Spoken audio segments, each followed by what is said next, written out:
ഇതുപോലെ മല്ലിക ചേച്ചിയും ഇന്ദ്രജിത്തും അവരുടെ ഒരു കൂടെയുള്ള ഒരു എക്സ്പീരിയൻസ് എങ്ങനെയാണ്? അവർ രണ്ടുപേരും അസാധ്യ ഹ്യൂമർ അതെ അതെ ഹാൻഡിൽ ചെയ്യുന്നവരല്ലേ? അത് മല്ലിക ചേച്ചിയുടെ ക്യാരക്ടർ ഒരു ദിവസം ഷൂട്ടായിരുന്നു, ഒറ്റ ദിവസത്തെ ഒറ്റ ഷൂട്ട്. ദിവസത്തെ. അപ്പം ആ ഷൂട്ടിൻ്റെ ദിവസം ഇപ്പോൾ റിയൽ ലൈഫിൽ ചേട്ടന് ഏതെങ്കിലും ഒരു സിറ്റുവേഷനിൽ ഞാൻ കണ്ടതാ സാറേ എന്ന് പറയേണ്ടി വന്നിട്ടുണ്ടോ ആരോടെങ്കിലും?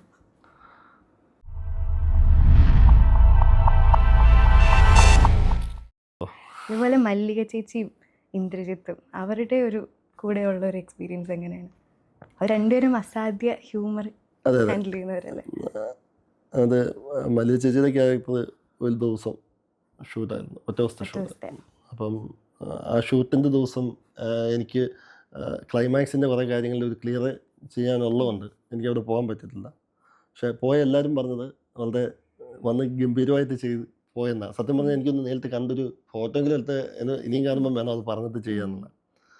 ഇന്ദ്രജിത്തേട്ടൻ തുടക്കം മുതലേ നൈസ്, നല്ല എന്ന് വെച്ച് കഴിഞ്ഞാൽ നമുക്ക് എത്ര സിനിമ വേണേലും ധൈര്യത്തെ ഇനിയും പോയി വർക്ക് ചെയ്യാൻ പറ്റിയൊരു വ്യക്തിയാണ്. അതായത് ഞാൻ കംഫർട്ടാണ്. കംഫർട്ടാണെന്ന് മാത്രമല്ല, നമ്മൾ ക്യാരക്ടറിനെ മനസ്സിലാക്കി കഴിഞ്ഞാൽ വരുൺ എപ്പോഴും പറയുന്നുണ്ട്, ചേട്ടാ ഫസ്റ്റ് ദിവസം വന്ന് പുള്ളിക്കാരൻ ആ ക്യാരക്ടർ ഇന്നായതിനു ശേഷം പിന്നെ ഇത്രയും ദിവസം പുള്ളി ആ ക്യാരക്ടറിലാണ്, അതിനകത്ത് അധികം മാറിയിട്ടില്ല. അത് ബോൺ ആക്ടർ എന്നൊക്കെ പറയുന്ന വളരെ സുഖമാണ്. നമുക്ക് ഇനിയൊരു എന്തോന്നും ചെയ്യണമെങ്കിലും ദൈവം സഹിച്ച് ഇനി ഒരു അടുത്ത പ്രാവശ്യം ഇങ്ങനെ എന്തെങ്കിലും ധൈര്യത്തെ പുള്ളി വെച്ച് ചെയ്യുകയാണെങ്കിൽ, അതുപോലെ സ്ക്രിപ്റ്റിലായാലും പുള്ളിയുടേതായ അഭിപ്രായം എന്ന് വെച്ച് കഴിഞ്ഞാൽ മാറ്റാനല്ല, നല്ല അഭിപ്രായങ്ങൾ പറഞ്ഞാൽ അപ്പ് ചെയ്യാനായിട്ട് നമ്മളെ സമാധാനപരമായിട്ട്, അതായത് വഴക്കിട്ടോണ്ടല്ല, ഒരു ഒപ്പീനിയൻ പറഞ്ഞ് അത് നമുക്കൊരു എതിരഭിപ്രായം ഉണ്ടെങ്കിൽ ധൈര്യത്തെ പറയാം, ചേട്ടാ ഇതാണ് ഞാൻ പോയി ഒന്ന് രണ്ട് പ്രാവശ്യം ഞാൻ പോയി വിശദീകരിക്കുന്നു വന്നിട്ടുണ്ട്, ഇതായിരുന്നു ഉദ്ദേശിച്ചത്, ഈസ് ഓക്കെ ഫൈൻ. ഇപ്പോൾ റിയൽ ലൈഫിൽ ചേട്ടന് ഏതെങ്കിലും ഒരു സിറ്റുവേഷനിൽ ഞാൻ കണ്ടതാ സാറേ എന്ന് പറയേണ്ടി വന്നിട്ടുണ്ടോ ആരോടെങ്കിലും? റിയൽ ലൈഫിൽ ഏതെങ്കിലും ഒരു സിറ്റുവേഷൻ ഞാൻ കണ്ടതാ സാറേ എന്ന് പറഞ്ഞാൽ പറയേണ്ടതൊക്കെ ഉണ്ട്. പക്ഷേ അത് ഇതേ ഒരു അവസ്ഥയാണ്. അത് പറയാൻ പറ്റുമോ, അത് പറഞ്ഞു കഴിഞ്ഞാൽ കുഴപ്പമാകുമോ എന്നുള്ള പ്രശ്നമാണ്. അത് നമുക്ക് നിങ്ങളെ ബ്ലോഗ് വായിച്ചിട്ടുണ്ട്, എവിടേക്കോ ഞാൻ ഇങ്ങനത്തെ സിറ്റുവേഷൻസ് എഴുതി വെച്ചിട്ടുണ്ട്. കാരണം റിയൽ ലൈഫിൽ ഞാൻ ഫേസ് ചെയ്തെന്ന് പറഞ്ഞിട്ടുള്ള കാര്യം അത് പെട്ടെന്ന് ക്യാച്ച് ചെയ്യുന്ന ഒന്നും കിട്ടുന്നില്ല. കാരണം പറഞ്ഞ എന്താ ഉറപ്പായിട്ടും ഈ ഞാൻ കണ്ടിട്ട് ഞാൻ മാത്രമാണ് അത് കണ്ടത് എന്ന് പോയി പറയേണ്ട വന്ന അവസ്ഥകൾ പലപ്പോഴും ഉണ്ടായിട്ടുണ്ട്. പക്ഷെ അതിനകത്തൊക്കെ ഞാനും ഒരു ഫാക്ടർ ആയതുകൊണ്ട് അത് ചിലപ്പോൾ ഓപ്പണായിട്ട് പറഞ്ഞു കഴിഞ്ഞാൽ വേറെ പലർക്കും അത് ബാധിക്കുന്നുണ്ട്. മനസ്സിലായി? കണ്ടാ പറഞ്ഞ് ഞാൻ പറഞ്ഞേക്കുന്നില്ല രഹസ്യമായിട്ടാണ്, അത് പുറത്ത് പറയാൻ പറ്റില്ല. അതെ അത് അടിപൊളിയായിട്ടുണ്ട്. ചേട്ടൻ നെക്സ്റ്റ് പ്രൊജക്ട്സ് ഏതൊക്കെയാണ് ലൈനപ്പിലുള്ളത്? ഇപ്പം ഒരു പടം കൂടെ ചെയ്തിട്ടുണ്ടായിരുന്നു, തേരി മേരി. അത് വർക്കല വെച്ചായിരുന്നു ഷൂട്ടിങ്. ടെക്സാസ് ഫാക്ടറി എന്ന് പറഞ്ഞ പ്രൊഡക്ഷൻ കമ്പനി അംജിക്ക് ചെയ്ത പടമാണ്. അപ്പം ആരതി ആയിരുന്നു, ആരതി ഗായത്രി പുള്ളിക്കാരിയാണ് ഡയറക്ടർ. എൻ്റെ ക്രിയേറ്റീവ് ഡയറക്ടറായിട്ട് വരുണായിരുന്നു. അപ്പം വരുണിന് വന്ന ഒരു പ്രോജക്റ്റ് എന്ന് വെച്ചാൽ ആരതിയുടെ കൂടെ ക്രിയേറ്റീവായിട്ട് ഡയറക്ഷൻ ചെയ്യാനായിട്ട് വന്ന പ്രോജക്റ്റ്. അപ്പോൾ വരുൺ എന്നെ സ്ക്രിപ്റ്റ് ഒന്നുകൂടെ ഒന്ന് ക്ലീൻ ആക്കി എടുക്കാൻ വേണ്ടി, ക്ലീൻ ആക്കുകയെന്ന് വെച്ച് കഴിഞ്ഞാൽ അതിനൊന്ന് ബേസിക്കലി നമ്മളൊരു ലൊക്കേഷനിലായിരുന്നു കഥ. അപ്പോൾ ആർട്ടിസ്റ്റ് ഇങ്ങനെ ഉണ്ട്. അപ്പോൾ ഇവർ ഇത് ഫുൾ ടൈം ഇതിനു വേണ്ടി ഇരിക്കുന്ന സമയത്ത് ആ ലൊക്കേഷൻ അനുസരിച്ച് ഒരുപാട് മാറ്റങ്ങൾ പെട്ടെന്ന് വരുത്തേണ്ടി വന്നു. അപ്പോൾ വളരെ കുറച്ച് ടൈമേ ഉള്ളൂ. അപ്പോൾ ഈ സമയത്ത് അവരിൽ നിന്ന് ആരതിക്കായാലും വരുന്നായാലും എല്ലാം അതിലോട്ട് ശ്രദ്ധിക്കാൻ പറ്റാത്തപ്പം ഒരു അഡീഷണൽ സ്ക്രീൻ പ്ലേ എന്നുള്ള രീതിയിൽ അതിനെ ഒന്ന് മേക്ക് ചെയ്ത് വരാനായിട്ട്, അപ്പോൾ ഞാനവിടെ പോകണ്ട. കാരണം ഞാൻ കണ്ട സാറയിൽ ഞങ്ങൾ അതേ രീതി പയറ്റി നോക്കിയതാണ്. കാരണം നമ്മൾ ആദ്യം എടുത്ത സിനിമ എന്ന് പറഞ്ഞു കഴിഞ്ഞാൽ ഈ ആൻഡ്രോയിഡ് കുഞ്ഞപ്പം എന്നാത്താൻ കേസുകൾ എന്നൊക്കെ പറയുന്ന ഒരു ലൈറ്റ് ഹ്യൂമറിൽ പോകുന്ന ഒരു പടമാണ്. അപ്പം ഞാൻ കണ്ട സാറയുടെ കാര്യം ഞാൻ പറയുന്നത് കേട്ടോ. അപ്പോൾ ആ സിനിമ വന്നു കഴിഞ്ഞപ്പോഴത്തേക്ക് അതിനകത്ത് ഞങ്ങൾ ഒരു അച്ഛനും മോളും തമ്മിലുള്ളൊരു ഇമോഷനും ഒക്കെ വെച്ചുകൊണ്ടുള്ള ഒരു കഥയായിരുന്നു. എന്ന് വെച്ചാൽ ഇതേ സെയിം സ്റ്റോറിയുടെ അച്ഛൻ്റെയും മോളുടെയും വേർഷനിലുള്ള ഒരു ഇമോഷണൽ ലൈറ്റ് എന്നാണ് പോകുന്നത്. പക്ഷേ പിന്നീട് അത് അച്ഛനും മോളും വേണ്ട, നമുക്കൊരു സഹോദരനും സഹോദരിയാക്കാമെന്നും പറഞ്ഞാണ് ഇന്ദ്രജിത്ത് ചേട്ടനിലോട്ടൊക്കെ വന്നത്. ഇത് വന്നതിന് ശേഷം ലാസ്റ്റ് നിമിഷം നമുക്കിതൊരു ഒരു പക്ക കൊമേഴ്സ്യലാക്കി കളയാം എന്നൊരു ചിന്ത വന്നു. ഇപ്പോൾ കൊമേഴ്സ്യലാക്കി കളയാമെന്ന് പറഞ്ഞപ്പം നമുക്ക് ഉണ്ടായിരുന്ന സ്ക്രിപ്റ്റിലെ മെയിൻ ഫാദർ എല്ലാം എടുത്തുകൊണ്ട് ഇതിൻ്റെ ഒരു കൊമേഴ്ഷ്യൽ സ്ക്രിപ്റ്റായിട്ട് മാറ്റേണ്ട ഒരു അവസ്ഥയിലോട്ട് വന്നു. അപ്പോൾ എന്താണ് നമ്മൾ ഓൺലൈൻ എഴുതി അത് വെച്ചെല്ലാം ഷൂട്ട്, കാരണം എല്ലാ സിറ്റുവേഷൻ എല്ലാ കാര്യങ്ങളെല്ലാം കയ്യിലുണ്ട്. ഈ സീനുകളുടെ ഒരു മോഡ് അങ്ങോട്ട് മാറ്റണം.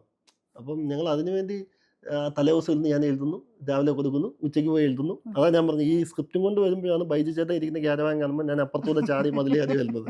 അപ്പം ഇതെല്ലാം കൊടുത്ത് അപ്പോൾ വരുന്ന ആ ഒരു എക്സ്പീരിയൻസ് എനിക്കും വരുന്ന ഉള്ളതുകൊണ്ട് ഇത് പെട്ടെന്ന് അപ്പായ ഒരു പ്രോജക്റ്റിൽ ഇങ്ങനെ ഒരു സിറ്റുവേഷൻ വന്നപ്പം ഒന്ന് അങ്ങനെയാണ് ഞാൻ ചെന്നതിൽ ആവുന്നത്. പിന്നെ അതിനകത്ത് വരുണിൻ്റെ ഒരു വരുന്ന ക്യാരക്ടർ ചെയ്യുന്നുണ്ടായിരുന്നു. അപ്പോൾ ആ ഒരു ക്യാരക്ടറിന് സപ്പോർട്ടായിട്ട് നിൽക്കുന്ന ഒരു ക്യാരക്ടറായിട്ടാണ് ഞാൻ വന്നേക്കുന്നത്. അപ്പം ഒരു കോംബോ പോലെ രണ്ടുപേരും കൂടെ ഉള്ള ഒരു ക്യാരക്ടർ ആ രീതിയിൽ പോകുന്നതാണ്. അത് അപ്പോൾ അഭിനയവുമായി സ്ക്രീൻ പ്ലേ ആയി, അഡീഷണൽ സ്ക്രീൻ പ്ലേ. അങ്ങനെയാണ് സ്ക്രീൻ പ്ലേ രചനാ സംവിധാനം ആൽദിയാണ്. അപ്പം അതാണ് ഇപ്പോഴത്തെ അതിനിപ്പം ഡബ്ബിങ്ങിലാണ് നിൽക്കുന്നത്.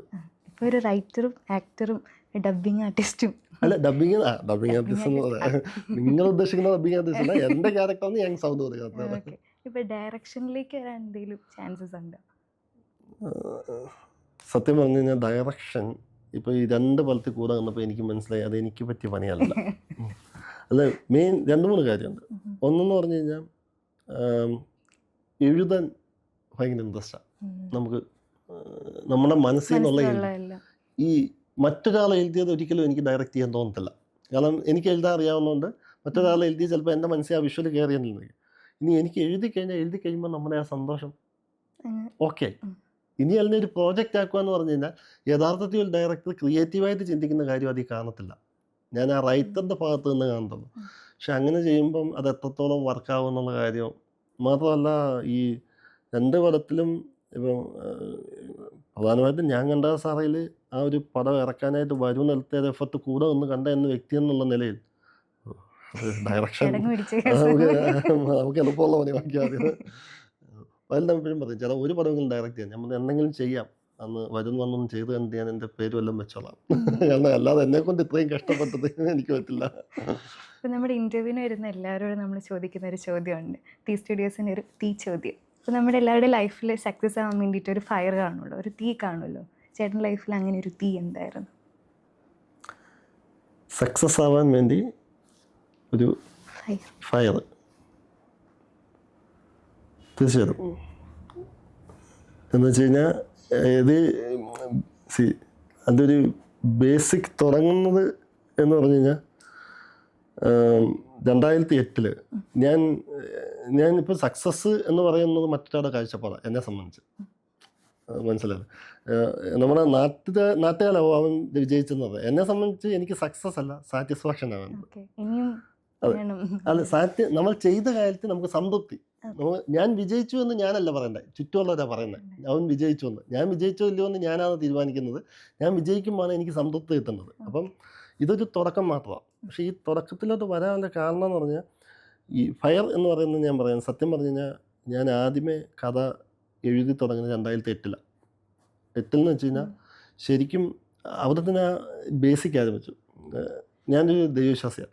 ഓക്കെ, നമ്മുടെ എൻ്റെ വീടിൻ്റെ അടുത്തൊരു ദേവീക്ഷേത്രമുണ്ട്, കരിമുട്ടം എന്ന് പറയും. ഈ അരുൺ കരിമുട്ടം എന്നുള്ള പേര് തന്നെ കരിമുട്ടം ദേവീക്ഷേത്രം, അത് ഭദ്രാലയ പ്രതീക്ഷ. അപ്പോൾ എനിക്ക് ജോലിയെല്ലാം പോയിട്ട് ഞാൻ ഗൾഫിലായിരുന്നു. ഗൾഫിൽ നിന്ന് ജോലിയൊക്കെ പോയിട്ട് ഞാൻ ബാംഗ്ലൂർ വന്ന സമയത്ത് എനിക്ക് പെട്ടെന്ന് ഒരു ജോലിയിലോട്ട് കയറാൻ പറ്റില്ല. ജോലി പോയെന്ന് പറഞ്ഞാൽ ഞാൻ ഗൾഫിലെ ജോലി, ഇത് മെയിൻ കാരണം അതാണ്. ഗൾഫിൽ പോയി നിൽക്കുമ്പോൾ നാട്ടിലെ ഉത്സവങ്ങൾക്ക് നിൽക്കാൻ പറ്റുന്നില്ല. അങ്ങനെ ഒരു ദിവസം എനിക്ക് തോന്നി ഉത്സവം ഇല്ലാത്തൊരു ജീവിതമൊന്നും വേണ്ടാന്നും പറഞ്ഞ് പോകുന്നതാണ്. അപ്പം ഇവിടെ വന്ന് നിൽക്കുന്ന സമയത്ത് എനിക്ക് ഭയങ്കര വിഷമമായി. കാരണം എന്ന് വെച്ച് കഴിഞ്ഞാൽ ഈ ഇൻ്റർവ്യൂവിന് പോയി കഴിയുമ്പോൾ പൈസ ഒന്നുമില്ല. വീട്ടിൽ ചോദിക്കുന്നത് മോശമാണ്. കാരണം 2002 പഠിച്ചു കഴിഞ്ഞാൽ 2008 6 വർഷമായിട്ടും 5 വയസ്സല്ല. അപ്പം അങ്ങനെ വിഷമിച്ചിരിക്കുന്ന സമയത്താണ് ഈ ബ്ലോഗുകൾ ആരംഭിക്കുന്നത്. അപ്പോൾ ഈ ബ്ലോഗ് ഒരു മൊത്തം ജില്ല എന്ന് പറഞ്ഞ ബ്ലോഗുണ്ട്, അരവിന്ദൻ എന്ന് പറഞ്ഞ കക്ഷിയിൽ. അപ്പോൾ ഈ ബ്ലോഗ് ഞാൻ വായിച്ചു കഴിഞ്ഞപ്പോൾ എനിക്ക് ഭയങ്കരമായിട്ട് തമാശ, അന്ന് ആ വിഷമമൊക്കെ മറന്നു. പണ്ട് കൊച്ചിയിലെ ഈ ടോംസിൻ്റെ ഭാവനും മോളെയും വായിക്കുമ്പോൾ അന്ന് ഈ ടോംസ് അദ്ദേഹം പറയുന്ന ഒരു വാചകമുണ്ട്, എവിടെ ദുഃഖവും ദാരിദ്ര്യവും ഉണ്ടോ അവിടെ കോമഡി ഉണ്ടാകത്തുള്ളൂ. അപ്പം ഈ മൊത്തം ചില്ലറയിലെ ഒരാളുടെ വിഷമങ്ങൾ എഴുതി വെച്ചേക്കുന്നത്. അപ്പോൾ എനിക്ക് ചിരി, ഞാൻ വിഷമിച്ചിരിക്കുക, എന്നെക്കാട്ടി വിഷമിച്ച് വരുത്തുണ്ടല്ലോ എന്ന് അറിയുമ്പോൾ എനിക്ക് എന്നെക്കാട്ടി ചിരി. അപ്പം ആ ഒരു ചിരിയെല്ലാം കഴിഞ്ഞ് അതിൽ നിന്നാണ് ഞാൻ എഴുതി തുടങ്ങിയത്.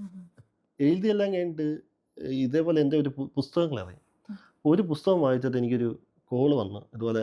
ഇത് അദ്ദേഹത്തെ ഒരു ചേട്ടനെ പോലെ കാണുന്ന വ്യക്തിയാണ്. പക്ഷേ പുള്ളിക്കാരൻ ഇതുപോലെ നമുക്ക് സിനിമ ചെയ്യണം, അങ്ങനെ നിൻ്റെ പുസ്തകത്തിലെ കഥ തന്നെ മതി എന്നൊക്കെ പറഞ്ഞ് പുള്ളി ഇങ്ങോട്ട് വന്ന് ജസ്റ്റ് പുള്ളി എന്നെ കാണാനായിട്ട് വരുന്നു. എൻ്റെ വൈഫിൻ്റെ വീട്ടിലായിരുന്നു. പുള്ളിയുടെ കൂടെ പ്രൊഡ്യൂസറുണ്ട്. അപ്പം വരുന്നതിന് മുമ്പേ എനിക്ക് കുറേ മോഹങ്ങളാണ്. നീ തന്നെ അഭിനയിച്ചാൽ മതി, നീ നായകനാണ് ഒക്കെ ഓക്കെ ഞാൻ എല്ലാം പറഞ്ഞു.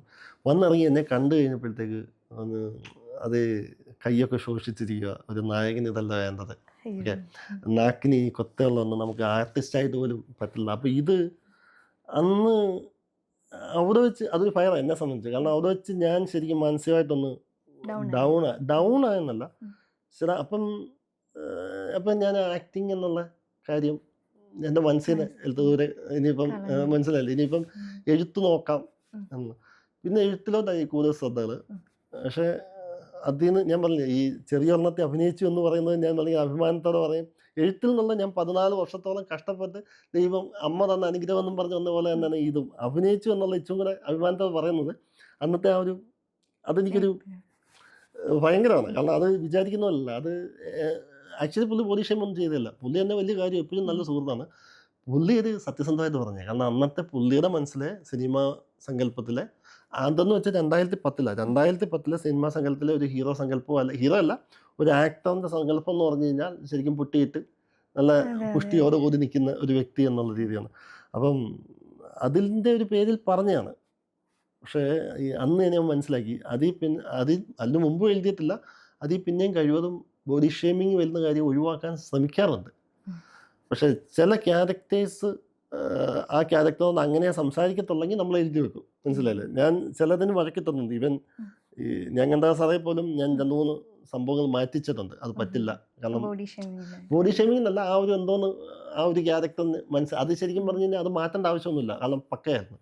പക്ഷേ എനിക്കിങ്ങനെ ഒരു വേദന ഉള്ളതുകൊണ്ട് ആ ക്യാരക്ടർ വേദനിക്കുമോ, അങ്ങനെ ഒരു മനുഷ്യൻ ലോകത്ത് കാണുമല്ലോ, അപ്പോൾ അയാൾ വേദനിക്കരുതല്ലോ എന്ന് വിചാരിച്ച്. അതെ എന്നും പറഞ്ഞ് എപ്പോഴും അങ്ങനെ ആവണമെന്നില്ല കേട്ടോ. ചിലപ്പോൾ ഒരു പോലീസുകാരന് ഒരു ഇടി കൊടുക്കണമെന്നുണ്ടെങ്കിൽ നമ്മൾ ഇടിക്കണമെന്ന് തന്നെ എഴുതി വെക്കും. അത് വേറെ കാര്യം. അപ്പം ഞാൻ കണ്ടത് ആ സാറേ എന്ന സിനിമ അതിഗംഭീരമാവട്ടെ. പിന്നെ മുന്നോട്ടുള്ള ചേട്ടൻ്റെ പ്രൊജക്ട്സ് എല്ലാം അടിപൊളിയാവട്ടെ. ഇത്ര നേരം നമ്മളോടത്തിൽ സ്പെൻഡ് ചെയ്തതിന് ഒരുപാട് തീർച്ചയായിട്ടും. അതേപോലെ തന്നെ നിങ്ങളുടെ ഈ ഒരു സംരംഭം, നിങ്ങളുടെ ഇത് എല്ലാം നല്ല രീതിയിൽ തന്നെ ഞാനും പ്രാർത്ഥിക്കുന്നു. Thank you.